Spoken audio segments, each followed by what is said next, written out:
Olá, Marcos Roberto aqui para mais um estudo avançado do Antigo Testamento. Hoje nós vamos estar estudando sobre a mesa com os pães da proposição. Mas antes de nós iniciarmos nosso estudo, eu convido você a fazer 4 coisas. Primeiro, se inscrever no canal caso você ainda não seja inscrito. Segundo, deixar o seu like aqui para não esquecer depois. Terceiro, compartilhar esse vídeo com seus amigos. E por fim, ficar até o final, onde estarei fazendo uma oração abençoando você e a sua família.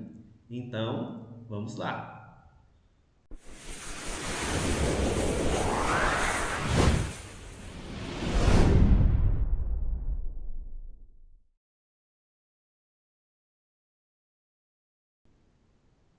Então, no nosso estudo de hoje, nós vamos estar estudando a mesa com os pães da proposição. Mas, inicialmente, vamos relembrar o que nós já havíamos estudado. Então, o israelita, quando estava do lado de fora, ele chegava no tabernáculo, querendo se apresentar diante de Deus, talvez porque ele cometeu algum pecado, ele precisava de receber o perdão de Deus, ou ele recebeu uma grande bênção do Senhor e ele queria agradecer ao Senhor, ele queria agradecer a Deus.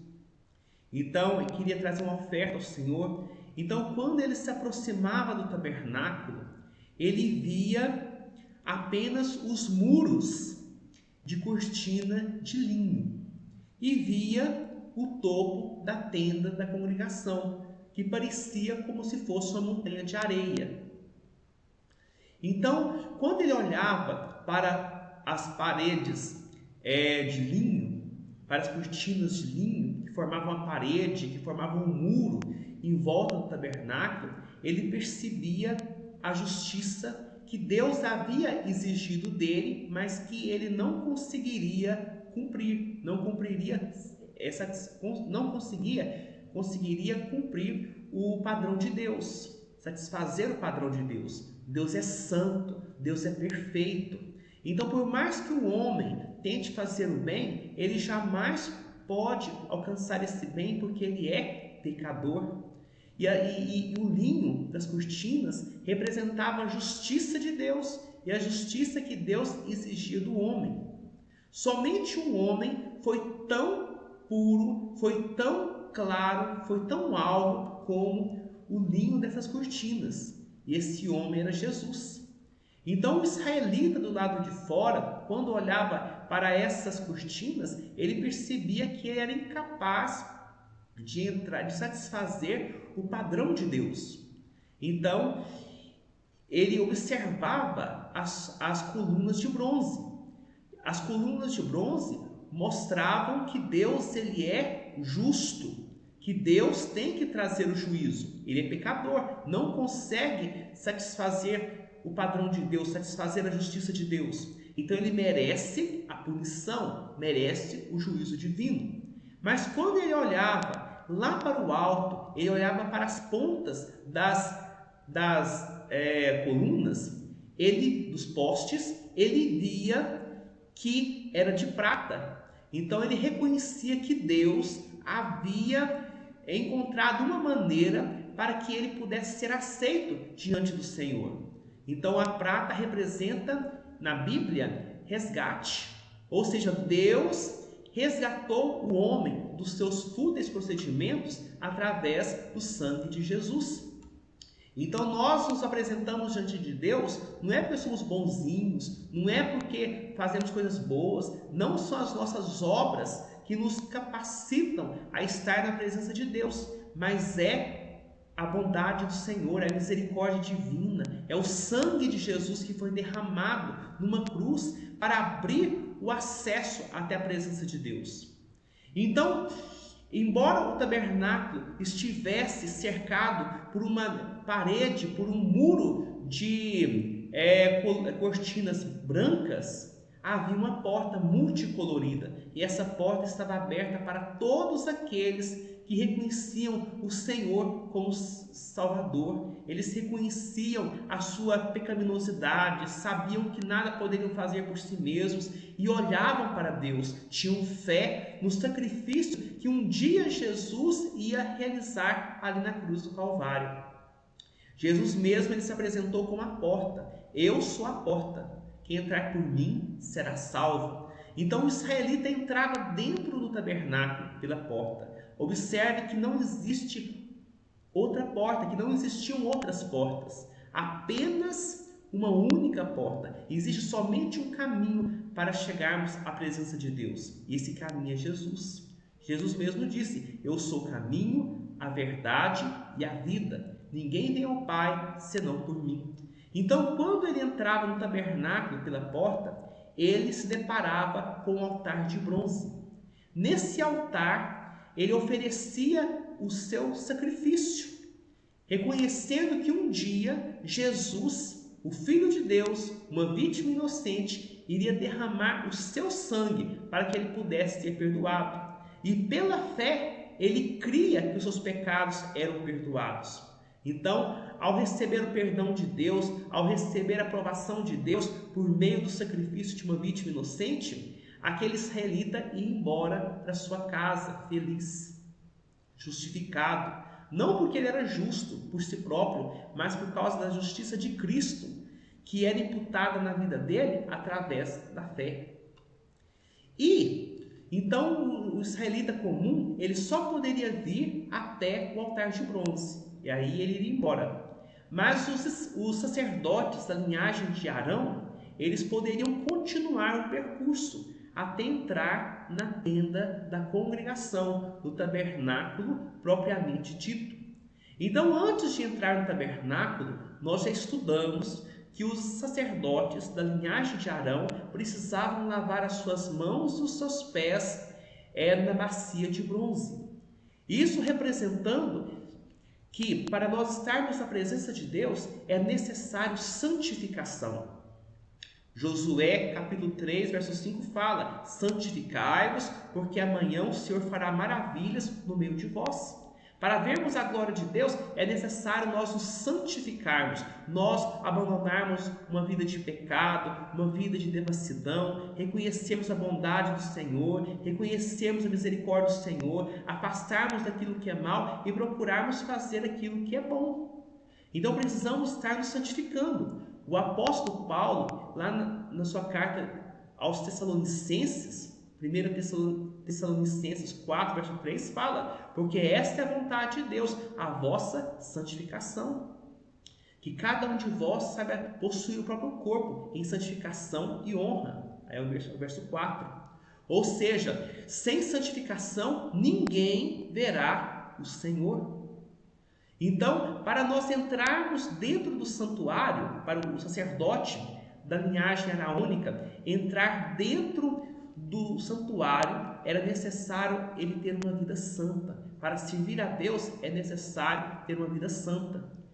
Depois do sacrifício de Cristo, todos aqueles que reconhecem Jesus como seu Senhor e Salvador são feitos sacerdotes. Hoje não existe apenas um único grupo de sacerdotes, como era na época de Moisés, como era na época do tabernáculo original. Hoje todos os crentes são sacerdotes e todos são convidados a lavar as suas mãos e os seus pés nas águas puras da bacia de bronze para entrar no santuário, para servir o Senhor. Louvado seja o nome de Jesus.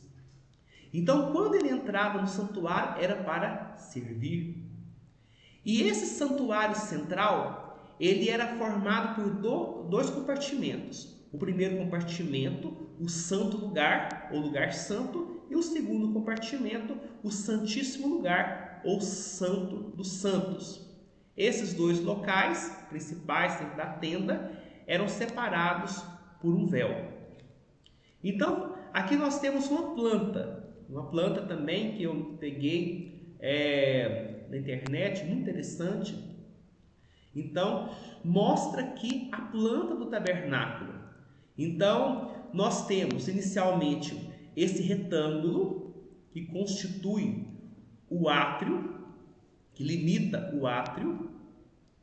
E nós temos uma porta, aquela porta que eu acabei de mostrar para vocês. A primeira coisa que se via ao entrar pela porta era o altar, ou seja, sem derramamento de sangue não há remissão. Se Jesus não tivesse morrido na cruz, nós jamais poderíamos estar na presença de Deus. Após o altar havia o lavatório, a pia de bronze ou a bacia de bronze.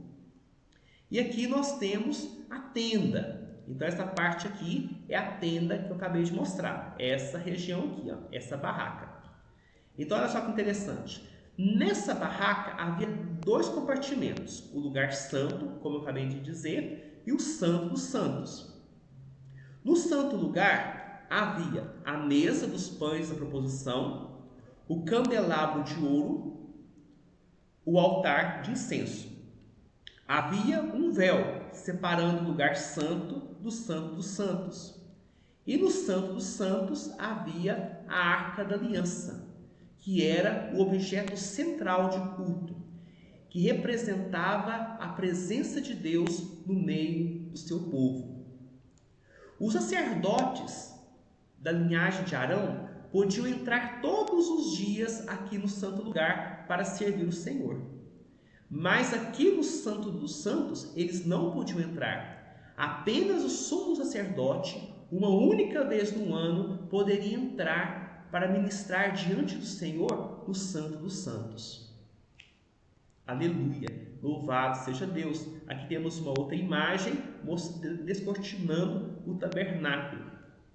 Aqui nós vemos a mesa com os pães da proposição, que vamos estar estudando hoje, o candelabro. Aqui nós vemos o altar do incenso, aqui temos o véu, além do véu nós temos a arca da aliança. É claro que essas figuras são figuras aproximadas. Então observe o tamanho do candelabro. O candelabro não era tão grande desse jeito.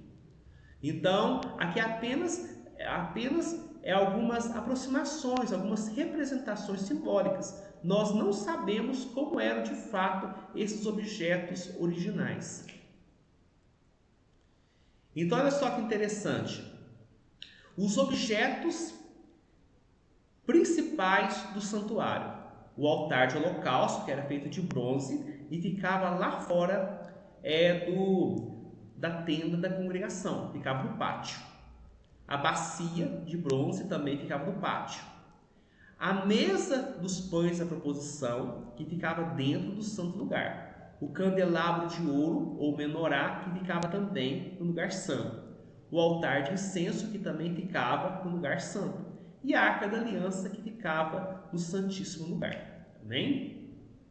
Vamos estar estudando agora a mesa com os pães da proposição. Lembrando que toda e qualquer representação que eu estou mostrando aqui, são imagens da internet que que apenas mostram aproximadamente como poderiam ser esses objetos. Vamos ver o que diz o texto de Êxodo 25, do 23 ao 30. Também farás a mesa de madeira de acácia. Terá o comprimento de 2 côvados, a largura de 1 côvado e a altura de 1 côvado e meio. De ouro puro a cobrirás e lhe farás uma bordadura de ouro ao redor. Também lhe farás moldura ao redor da largura de 4 dedos. E lhe farás uma bordadura de ouro ao redor da moldura. Também lhe farás 4 argolas de ouro e porás as argolas nos 4 cantos que estão nos seus 4 pés. Perto da moldura estarão as argolas, como lugares para os varais, para se levar à mesa. Farás, pois, esses varais de madeira de acácia e os cobrirás de ouro, por meio deles se levará à mesa. Também farás os seus pratos e os seus recipientes para incenso, e as suas galhetas e as suas taças em que se hão de oferecer libações. De ouro puro os farás. Porás sobre a mesa os pães da proposição diante de mim perpetuamente. Aleluia! Louvado seja o nome do Senhor Jesus. Então, o que nós vemos no relato desse texto, nós vemos que a construção, que a mesa, ela era feita de madeira de acácia, coberta de ouro. Ou seja, a madeira de acácia, nós já estudamos, que ela representa a vida humana. O ouro representa a glória de Deus. Então, a mesa, ela representava a glória, a natureza humana revestida da glória de Deus. Ou também, a natureza humana, Jesus também foi o homem perfeito. Também apresenta o nosso Senhor Jesus Cristo como o homem perfeito revestido do ouro da glória de Deus. Amém? Louvado seja o nome do Senhor Jesus. Então essa mesa, ela não era uma mesa grande. Olha só, ela possuía 2 côvados de comprimento, 1 côvado de largura e 1 côvado e meio de altura. Então, o que é o côvado? O côvado é a distância entre o cotovelo até a ponta do dedo médio. Então, geralmente, 45 centímetros aproximadamente. Então, uma boa aproximação é 45 centímetros o côvado. Se bem que existe o côvado longo, 52 centímetros. Então, sendo 45 centímetros, o comprimento seria 90 centímetros. A largura, 45 centímetros. E a altura, um côvado e meio. Então, 45 vezes 1,5, 67 centímetros e meio. Então, era um móvel pequeno, não era grande. Então, muito embora não haja nisto qualquer simbolismo, nós podemos imaginar que o tamanho da mesa representa o número pequeno de pessoas que podem participar da mesa do Senhor, se comparado à humanidade toda. Então, não são todas as pessoas que vão participar da mesa do Senhor. Não são todos que serão salvos. Apenas uma pequena parcela da humanidade vai aceitar, vai reconhecer o Senhor Jesus como seu único Senhor e Salvador. Então, por isso, é importante nós buscarmos o Senhor para que o nosso lugar possa estar reservado na mesa do Senhor, no grande banquete que o Senhor vai servir para os salvos no último dia. Amém? Então, vamos ver agora algumas características interessantes a respeito da mesa. Mas antes disso, é interessante observar que a moldura, observe que havia uma moldura nessa mesa. Verso 27, perto da moldura, então estarão as argolas. Olha lá no verso 24, e lhe farás uma bordadura de ouro ao redor. Também lhes farás moldura ao redor da largura de 4 dedos, e lhe farás uma bordadura de ouro ao redor da moldura. Então, com certeza, a moldura servia de anteparo e proteção para que os utensílios e os pães nela depositados não caíssem no chão. A mesa era um objeto móvel. Então, quando os israelitas eles caminhavam no deserto, eles desmontavam o tabernáculo e levavam o tabernáculo. Ou seja, os sacerdotes levavam os objetos do tabernáculo. E essa moldura provavelmente servisse para proteger os objetos que havia sobre a mesa, inclusive os pães, para que eles não caíssem. Então, provavelmente pode ser essa uma função dessa moldura. E além disso, havia uma bordadura. Então, verso 24, ele fará uma bordadura de ouro ao redor. Provavelmente a única finalidade dessa bordadura seria para decorar a mesa. Então, as escrituras sagradas, elas mostram que a mesa era um lugar de comunhão e de provisão. Os sacerdotes se alimentavam dos pães que eram depositados nessa mesa. E esses pães eram trocados a cada sábado. esses pães ficavam diante do Senhor. Então, isso é algo maravilhoso. Louvado seja o nome do Senhor Jesus. Olha só, sobre a mesa havia 2 bandejas e 2 pratos grandes, onde eram colocados os pães, 6 em cada bandeja. A Bíblia fala que haviam 12 tribos de Israel. Jesus tinha 12 apóstolos. 12 representa o povo de Deus. 12 representa os filhos de Deus, representa o povo de Deus aqui na terra, representa a igreja. Então, haviam 12 pães. Deus é o sustento do seu povo. Deus é quem alimenta o seu povo. Olha o que diz Êxodo 25, 29. Também farás os seus pratos e os seus recipientes para incenso, e as suas galhetas e as suas taças, em que se hão de oferecer libações de ouro puro, os farás. Aleluia! Louvado seja o nome do Senhor Jesus. Êxodo 37, 16. Também fez de ouro puro os utensílios que haviam de estar sobre a mesa, os seus pratos e os seus recipientes para incenso, e as suas galhetas e as suas taças, em que se haviam de oferecer libações. Louvado seja o nome de Jesus. Santo, santo é o Senhor. Levítico 24, 6. E os porás em 2 fileiras, 6 em cada fileira, sobre a mesa de ouro puro perante o Senhor. Aleluia! Louvado seja Deus! Então havia 2 bandejas e 2 pratos grandes, onde eram colocados os pães. Havia também 2 taças de incenso puro. Olha, havia também pratos, recipientes, jarros e taças feitas de ouro puro eram colocados sobre a mesa. Os pratos e recipientes provavelmente continham incenso, e os potes e as taças eram aparentemente usados para libações, ou seja, ofertas de bebidas. Louvado seja o nome de Jesus. Santo, santo, santo é o Senhor. E como e nós podemos ver que o pão é alimento.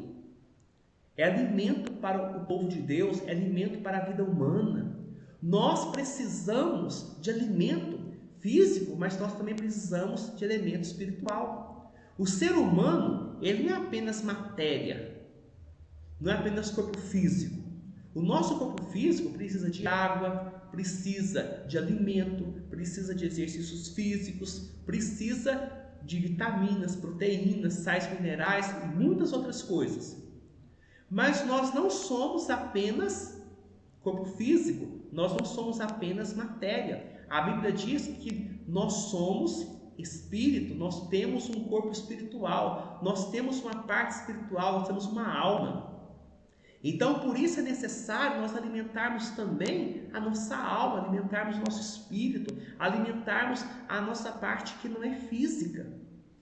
Muitas pessoas tentam se alimentam apenas das coisas físicas, apenas alimentam o seu corpo material, mas não alimentam o seu corpo espiritual. E eu quero perguntar para você agora, será que você está alimentando o seu corpo espiritual? Será que você está alimentando a sua alma, alimentando o seu espírito?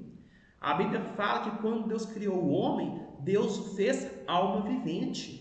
Nós temos uma alma, nós temos um espírito, e é necessário que nós alimentemos a nossa alma, o nosso espírito.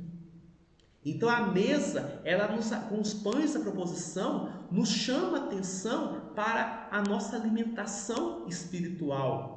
O pão fortalece o seu povo. Olha o que diz Levítico 24, 5 a 9. Também tomarás da flor de farinha e dela cozerás 12 pães, cada um dos quais será de 2 dízimas de um efa. E os porás em 2 fileiras, 6 em cada fileira, sobre a mesa de ouro puro perante o Senhor. Sobre cada fileira porás incenso puro, que será para o pão como porção memorial, é oferta queimada ao Senhor. Em cada sábado, Arão os porás em ordem perante o Senhor, continuamente, da parte dos filhos de Israel, por aliança perpétua. Então observe que todo sábado Arão tinha que trocar os pães, colocar pães novos diante do Senhor, ali no tabernáculo. E serão de Arão e de seus filhos, os quais comerão no lugar santo, porque são coisas santíssimas para eles, das ofertas queimadas ao Senhor, como estatuto perpétuo. Apenas os sacerdotes da linhagem de Arão podiam comer esses pães. Esses pães eram trocados a cada sábado. Eles ficavam ali na presença do Senhor durante toda a semana, diante do Senhor, ali no santo lugar. Somente Arão e seus filhos podiam se alimentar daqueles pães. Isso mostrando que nós, como igreja, que os sacerdotes do Senhor precisam se alimentar espiritualmente, precisam renovar suas forças diariamente diante do Senhor. O pão era alimento do sacerdote, consagrado exclusivamente para este fim. Por isso, era constantemente renovado. Aleluia! Louvado seja Deus! Assim como os sacerdotes do antigo pacto precisavam renovar as suas forças diante do Senhor, nós também, sacerdotes da nova aliança, precisamos estar renovando as nossas forças diante do Senhor, alimentando-nos espiritualmente todos os dias. O ministério dos filhos de Arão, dos sacerdotes, consistia em pastorear o rebanho de Israel, com o ensino da palavra e da intercessão. Os sacerdotes tinham muitas funções. Uma delas era orar pelo povo, era abençoar o povo, era conduzir os sacrifícios, era apresentar o povo diante do Senhor, era ensinar a palavra. Mas para que eles pudessem fazer o seu trabalho, era necessário que eles se apresentassem diante do Senhor, que eles se alimentassem diante do Senhor, que eles buscassem forças do Senhor. Porque para servir é necessário que eles estivessem fortes espiritualmente. E por isso eles precisavam se alimentar com o pão vivo do Senhor ali no santuário, para que eles pudessem ter forças para ajudar as outras pessoas. Eles precisavam se alimentar a fim de obter as forças necessárias para aquele trabalho exaustivo. Era um serviço exaustivo, não era fácil. Por isso, eles precisavam se alimentar, comer aqueles pães sagrados. Os pães eram grandes, pesando 2 quilos cada. Olha o verso 5. Vou botar aqui no verso 5. Também tomarás da flor de farinha e dela cozerás 12 pães, cada um dos quais será de 2 dízimos de um éfa. Ou seja, os pães eram grandes, pesando 2 quilos cada, havendo o suficiente para todos os sacerdotes. Aleluia! Louvado seja o nome do Senhor Jesus. Os líderes de hoje precisam aprender também isso.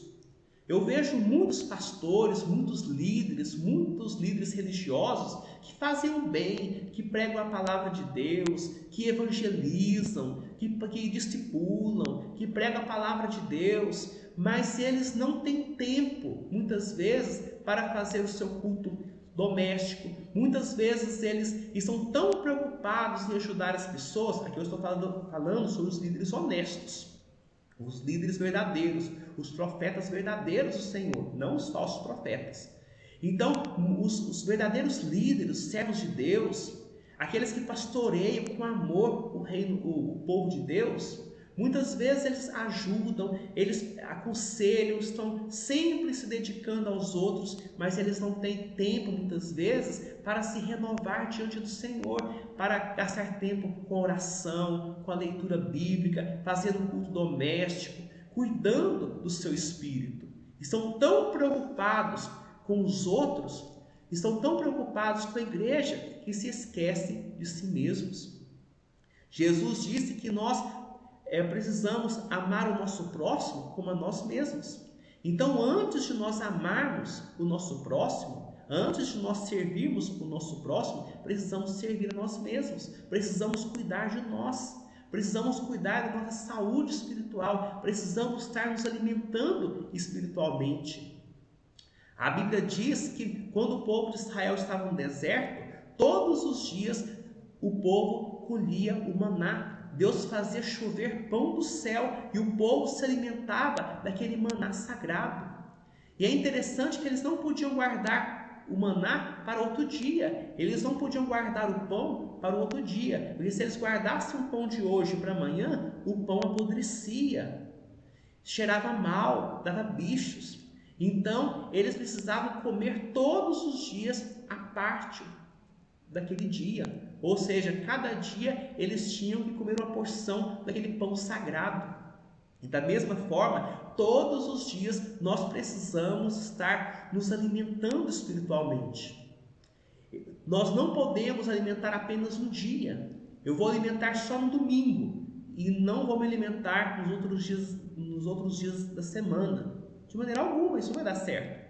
Precisamos nos alimentar todos os dias.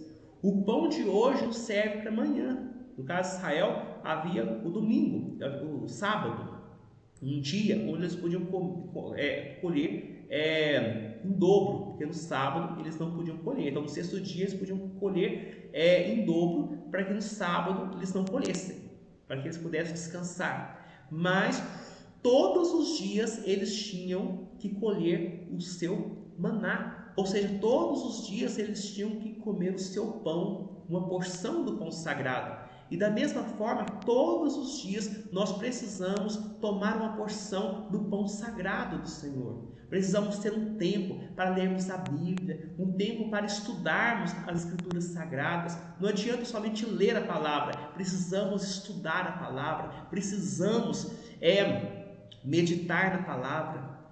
Precisamos orar, gastar tempo para orarmos por nós mesmos, para orar pela nossa família, para orar pelas demais pessoas. Precisamos de tempo para podermos nos fortalecer espiritualmente, tempo para lermos a Bíblia, tempos para cantarmos os hinos, adorar o Senhor, tempos para adoração. Então precisamos de tempo para comer o pão sagrado, a porção suficiente para aquele dia. Então, todos os dias nós precisamos estar nos alimentando espiritualmente. Todos os dias, não podemos deixar para outro dia, não podemos deixar para amanhã. Ou seja, todos os dias, antes de servirmos as pessoas, precisamos estar servindo a nós mesmos. Ou seja, tendo um tempo para adoração, um tempo para a leitura bíblica, para o culto doméstico, um tempo para nós renovarmos as nossas forças diante do Senhor. E esse é justamente o simbolismo da mesa dos pães da proposição. Olha o que Jesus diz em João 6, do verso 30 ao 35. Então lhe disseram eles: que sinal fazes para que o vejamos e creiamos em ti? Quais são os seus feitos? Nossos pais comeram maná no deserto, como está escrito: deu-lhes a comer pão do céu. Replicou-lhe Jesus: em verdade vos digo, não foi Moisés quem vos deu o pão do céu. O verdadeiro pão do céu é meu Pai quem vos dá. Guarda isso aí, ó. O verdadeiro pão do céu, somente Deus pode nos dar. Porque o pão de Deus é o que desce do céu e dá vida ao mundo. Então lhe disseram: Senhor, dá-nos sempre desse pão. Declarou-lhes, pois, Jesus: eu sou o pão da vida. O que vem a mim jamais terá fome, e o que crê em mim jamais terá sede. Aleluia! Mais uma vez aqui nós vemos que aquele pão que os filhos de Israel se alimentavam lá no deserto, aquele maná, representava Jesus. Era o pão de Deus, o pão vivo que havia descido dos céus para alimentar o seu povo. E hoje quem alimenta o seu povo é Jesus. Aquele maná era um símbolo de Jesus. O pão era um símbolo de Jesus. O pão que desceu do céu era um símbolo de Jesus. E Jesus se apresenta como sendo o pão da vida.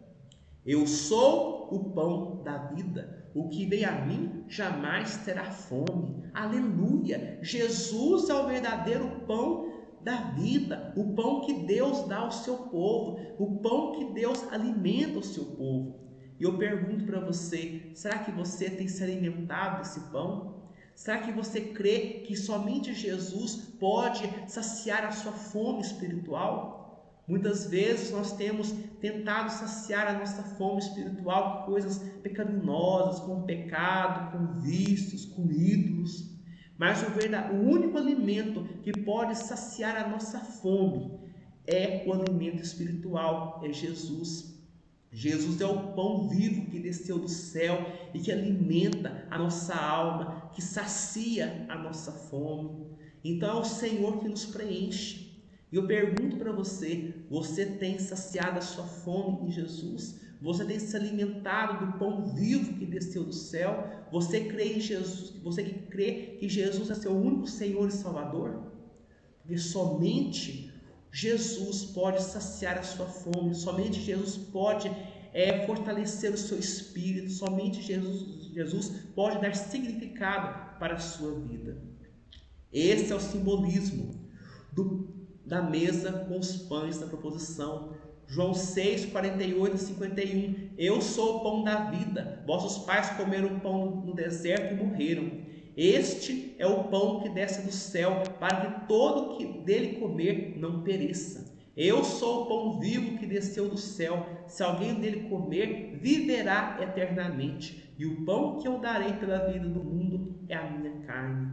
Jesus é o pão que alimenta a nossa alma. Jesus é o pão vivo. João 6,58. Este é o pão que desceu do céu, em nada semelhante àquele que os vossos pais comeram e contudo morreram. Quem comer este pão viverá eternamente. Aleluia! Louvado seja o nome do Senhor Jesus. Jesus é o pão vivo que desceu do céu e que alimenta a minha alma e alimenta a sua alma. Louvado seja o nome do Senhor Jesus, que você possa se alimentar diariamente desse pão vivo, que você diariamente possa ter um tempo para ler a Bíblia, para estudar sobre a vida de Jesus, que você possa ter diariamente um tempo para orar, para falar com Deus, um tempo para cantar hinos ao Senhor, um tempo para adorar o Senhor em espírito e em verdade, e se alimentar a cada dia do Senhor Jesus, que é o pão vivo que desceu do céu, para que você possa ter a vida eterna. Amém? E agora eu quero orar por você, abençoando você e a sua família. Amém? Ó Deus, Deus Santo, Deus Eterno, graças, ó Pai, eu te dou, Pai, porque o Senhor é bom e porque a sua misericórdia dura para todo sempre.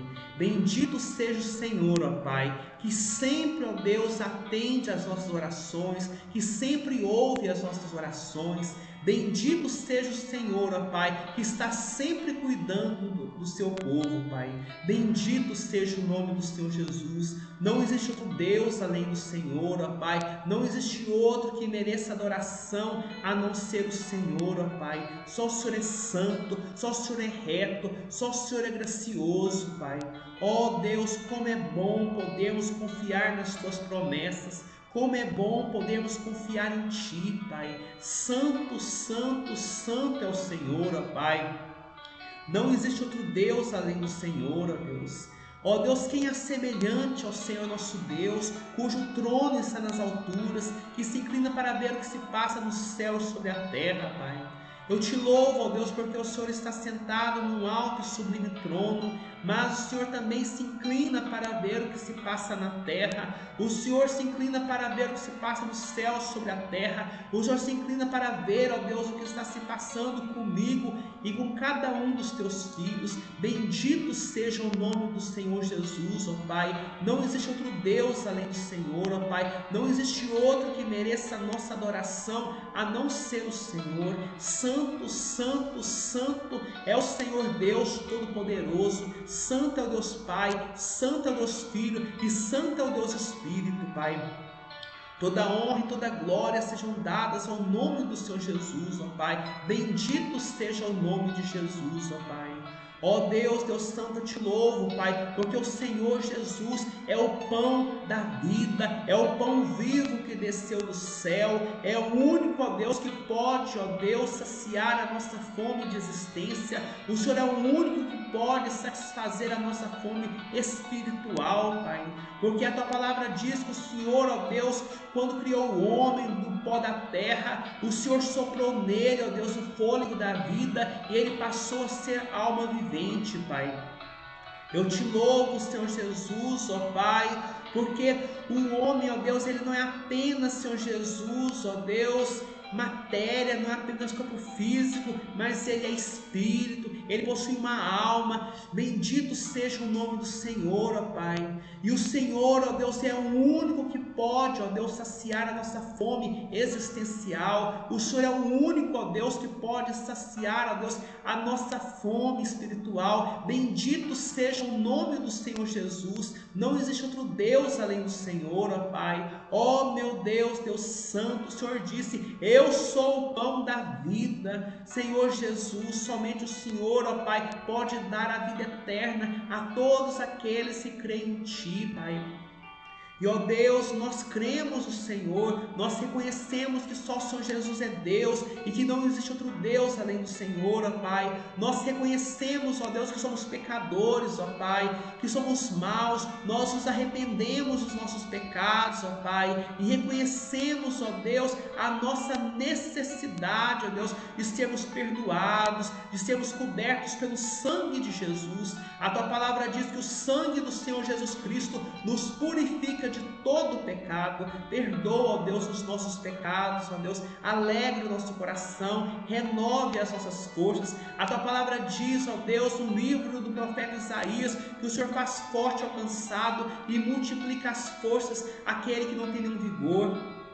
Os que esperam no Senhor renovam as suas forças, sobem com asas como águias, correm e não se cansam, caminham e não se fatigam, Pai. Bendito seja o nome do Senhor. Santo, santo, santo é o Senhor Deus Todo-Poderoso. Toda a terra está cheia da Tua glória. Bendito seja o nome do Senhor Jesus. Agora, Deus, eu quero apresentar diante do Senhor esse Teu filho, essa Tua filha, Pai, que está comigo fazendo essa oração. Senhor Jesus, Deus Santo, tenha misericórdia de cada um, Pai. Senhor Jesus, o Senhor sabe, Deus, as suas lutas, ó Pai. O Senhor sabe, ó Deus, muitas vezes desse vazio, ó Deus, que existe no coração desse Teu filho e dessa Tua filha. Que o Senhor possa, ó Deus, estar preenchendo esse vazio com a Tua bondade, com a Tua graça, com o Teu Espírito, Pai. Alegra, ó Deus, fortaleça, ó Deus, cada um dos Teus filhos, ó Pai. Preencha, ó Deus, esse vazio, ó Deus, que existe no coração de cada um, Pai.